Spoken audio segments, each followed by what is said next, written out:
Welcome to the NTM Growth Marketing Podcast. I'm excited to be speaking with Brigham today. It's very nice to meet you. Nice to meet you as well. I said your name 10 times before that, and right as I was about to say it, it slipped off my tongue, but we're here. Yeah. And I'm looking forward to our conversation today. And I think you have such a interesting business model and niche. We were dissecting this a little bit before we hit record, but I want to start off and just hear a little bit more from you of what is your organization all about and what is your role at the company? So I founded Power Selling Pros about 15 years ago. And I was essentially broke at the time. I had a business that just went under in Florida. It's pretty sad too. It was around just towards the end of 2008. I thought for sure this company was going to go gangbusters. It was a company that said that it could do some really awesome things from a technical standpoint in my industry. And I'm in the residential home services industry. So residential plumbing, residential heating and cooling, residential electrical. And it was supposed to do a manual J, basically an accurate heating and cooling system size inside any customer's home within 4 minutes or less. And we used to do it by hand. And some still do it by hand. Since then, we actually have technology that works and makes it easier for those who go into a customer's home to accurately measure a heating and cooling system, make sure that it's the right size so that it runs efficiently, keeping you comfortable and warm in the winter and, of course, cool in the summer. But it didn't do that. And I owned a marketing company. I merged my marketing company into this technology company. And I thought for sure that it was going to go gangbusters. And of course, it went kaput in about 5 months. And I found myself paying employees, but not paying myself with no end in sight. And it was super painful. In fact, in Florida, I can remember telling my wife, and of course she wasn't making me go to work, but I was just feeling like I had to go. I didn't want to go, but I had to go back into the dungeon, metaphorically speaking. And I can remember telling her not to make me go back. And I can also remember driving up to the office there in Lakeland, Florida. And I couldn't even pull into the driveway. I just kept right on going on that main street to the edge of the city of Lakeland there. And there's a Barnes and Noble on the edge of the city. And I pulled up to the Barnes and Noble, walked in and went to the sales section. I found a book written by Jeff Gitomer. It's called Yes Attitude. And I also bought the CD. Of course, everything was on a credit card. I had no money. And I put the CD into my car. That's back when we had CDs. And so I put it in and pushed play. And within about a minute, I turned it off. It was so annoying. This guy was so uppity, so cheerful. It just sounded so fake and ridiculous. And then I'd push play again, and then I'd have to pause it again. And then I'd push play again. And at one point, Jeff says, and if you think this is hokey, give it to somebody else and watch them get rich and happy. And from that moment on, I forced myself to listen because I couldn't stand for anybody else to get rich and happy if all I had to do was listen to these CDs and have that outcome. And so I can remember forcing myself to be happy, faking it even. And funny thing, when you fake positivity, what comes back to you is authentic and real because they get surprised when you say, when they ask, hey, how are you? Oh, I'm outstanding. And they're like, wow, okay, that's great. I guess I'm outstanding too. And of course, that was authentic and real. And that authenticity wore on me, right? It made me feel good. Mm-hmm. And I wanted it so badly until one day I don't know when, I don't know how, it just kind of became real. And what was cool about this attitude is that it was independent of my circumstance. So independent of how I was feeling the moment, independent of the fact that I was broke, 4 kids, a wife, not knowing where my next, paycheck was coming from, I felt good. And that was a super powerful place to be. Eventually, I moved my family back to Utah. Before I moved to Florida, that's where I was. And so went back to Utah. I had family there. In fact, I can remember moving back first, just myself, and leaving my 4 kids and my wife with some friends in Florida in their house. And I moved into my brother-in-law's house, into his basement. In fact, I was sleeping on a cot there in my brother-in-law's basement, and I had this card table. And one morning, after about a week of that nonsense, I drew the first version of the pattern for excellence. And of course, the pattern for excellence is kind of our foundation training tool, right? It's 8 principles as well as 1 outcome. And of course, the first principle is positive attitude. And of course, we can talk about the other principles later, but the outcome, the end goal, right, is to create a wow experience for the customer. So I drew the first version of that. And of course, at the time, I was consuming every self-help book, every business book, every church book I could possibly get my hands on or listen to. And so I was just feasting at the time on all this great information to help myself and, of course, help others in the process. And it was in that environment. I had a few contacts that I was working with. And the reason why I was working with these contacts in Utah was because I was able to work out a deal with an ad agency that if I were to get them clients, that they would pay me for those clients. So I was essentially a subcontractor. And there was one client that I got for this ad agency. It was a company called Nearing's Plumbing and Heating and Cooling Company, and that works for homeowners, right? Serves homeowners. And we were doing SEO and pay-per-click, making the phone ring for them. And Troy Nearings, the owner of Nearing's Plumbing and Heating, called me in within a matter of days and said, "Hey, we're getting leads, but they're no good." I said, "What do you mean they're no good?" He said, "Well, they just want a ballpark price. They just want to know what you charge to come out. They just want to talk to a technician." And I thought, well, Troy, those are opportunities. Those are people who are asking for services that you provide. Otherwise, they wouldn't call you. They're calling you for a reason. You just need to know how to book those opportunities. And he says, "Well, do you have anything in mind? I mean, anything you could teach my team that answers the phones?" And I said, "Well, yeah, I've got this really cool wheel that I drew a few days earlier." And of course, I felt like this was a whole lot better idea than getting fired or him stopping his advertising. It was the only way I was making money at the time. And so I started teaching his team who was answering phones. And I was teaching him this wheel. And within about a month, his call conversions were up like 20%. He was actually booking these difficult calls. What's funny is in 2007, they would receive calls like this, but they would say they're not leads, and they'd move on because they had so many other calls that were ready to book, ready to get something taken care of, and they didn't care what it cost. Whereas in 2008, everybody was pinching their pennies. So every call that came in was, "I want to know what your charge come out. I want to talk to a technician. I just really need a ballpark price first." They were heavy price shoppers, but really what they were saying is, "I don't know the difference between you and this guy, aside from your price." Now, if I get off the phone still feeling that way, whose fault is that? Well, that's Nearing's fault, right? We need to train the team that's answering the phones to book that call and allow that customer. So within a couple of months, his buddy, Tom Robichaud in Boulder, Colorado, called me up and he said, "Hey, I hear you're training Troy's team." And I said, "Yes, I am."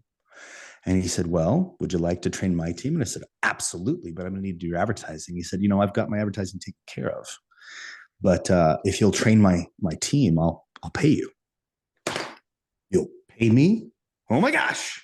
And so next thing I know, I'm hiring all my friends. And Andrew, I don't have a lot of friends, and they're all working with me now. You know what I mean? And so we went from training 6 people at Nearing's Plumbing and Heating to over 1,000 trainees in our program. It takes about 1.5 years to complete. It's a coaching program. It's a one-on-one coaching twice a month using their own phone calls.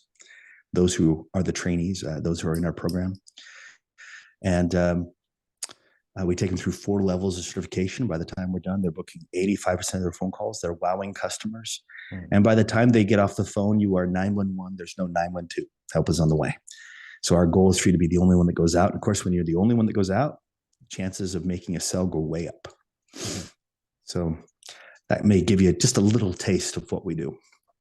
There's a lot in that I want to dissect. So, so it sounds like you're a unicorn in the sense that you have a marketing, advertising, and a sales background. And it sounds like you have high proficiencies in both of these. So can you share, what are some of the things that marketing gets wrong about sales and sales gets wrong about marketing? Wow, that's a great question. So as marketers, we have a tendency to get the word out. We want to get the word out. We want to build our brand. And man, this is so important. But at the end of the day, if you don't make sales, you're toast. Mm-hmm. Who cares what your brand is, especially if you're a small company. So if you're a marketing company working for a small organization, a bootstrap organization, your objective is going to be vastly different than, say, if you're working for a huge corporation.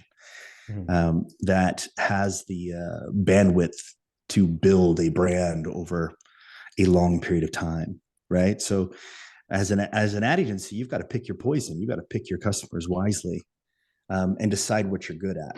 Now, if you're good at building a brand, you're going to want to go after big companies.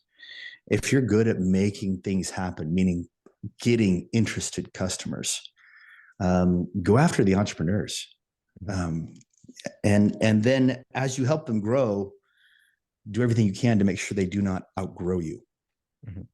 Right? You need to decide whether you've got a niche with small companies and you get them to a certain point and then you give them off, right? You hand them off to somebody else, or decide that you want to keep them forever and you want to continue to grow with them. And that's just the nature of the beast with businesses in general, is that you may have employees that are really good in the beginning of doing everything, mm-hmm. right? But your goal as a business owner is to find those that are very good at one specific thing as you grow. And the sad story about that is that the people that help you start a business may not be with you in the end because they simply cannot grow with you. Mm-hmm. They're the jack of all trades. And when it comes to one specific thing, they're either not good enough or they'd rather multitask and do a bunch of little things. So with a marketing company, you just need to decide what kind of marketing company you are. If you're in sales, look, you're in sales for a reason. Your job is to make things happen, get people to sign on the dotted line. And I was, I feel like I was backed into a corner. I mean, it wasn't just that I was broke, Andrew. I mean, my youngest son was diagnosed with autism at the same time. And we took him to a place called Autism Journeys and found out that he needed ABA therapy and speech therapy, I think it was, and all kinds of other sorts of therapies. And they said, all for the low price of $3,500 a month. Of course, I was broke at the time, right? I was jobless. My business had just failed. And they're saying things like, don't worry, you can still give this young man a chance at a normal life. Oh, okay. So I need to give my son a chance at a normal life. So I need to rob a bank to make sure that he gets, that chance. Either that or start a business, right? There was no job that was going to pay me enough money to provide for my family and take care of his therapy. So I was backed into a corner and I needed to make something work. And funny thing, Zig Ziglar says it best, you got to help enough other people get what they want in order to get what you want. And so I zeroed in on what people needed. And as soon as I found the one thing that Troy needed, I found out that there's an entire industry that needed what I could give. And I just zeroed in on that and I didn't look back 15 years later. I love that story. Thank you for sharing that. One thing I want to know about your marketing campaigns is how do you measure success within those? I think it's clear with sales, they say yes, it's a deal, whatever that value is, but how do you measure success in your marketing campaigns? Okay, so if you're referring to my marketing campaigns, like when I set up a marketing campaign and I go to market, I can answer that question. Yes. I can also answer. Okay, let me answer that question. with every marketing company that I work with, the first thing that I do is set up specific goals. And that's the first thing I go over every week that we meet. In other words, I want this many impressions, this many leads, right? I'm small enough. I'm a small enough company that every dollar I invest in marketing needs to have a tangible result that my sales team can,